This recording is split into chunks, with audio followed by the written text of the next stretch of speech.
সকালে পাহাড়ে পরিচালিত মানব পাচার বিরোধী যে অভিযান ছিল, সেই অভিযানের সূত্র ধরে আমরা আজকে মধ্যরাতের পরে আমাদের পেছনে যেই নৌকাটি দেখা যাচ্ছে, এই নৌকায় করে প্রায় 29 জন ভিকটিমকে এই গভীর সাগর দিয়ে পাচারের প্রাককালে আমরা অভিযান পরিচালনা করে 3 জন আসামি, একটি দেশীয় অস্ত্র সহ আটক করেছি এবং 29 জন ভুক্তভোগীকে উদ্ধার করতে সমর্থ হয়েছি। আমাদের এই অভিযান পূর্বের ন্যায় হয়তো ভবিষ্যতের আরও অন্যান্য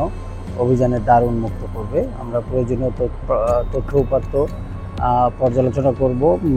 গোয়েন্দা নজরদারি বৃদ্ধি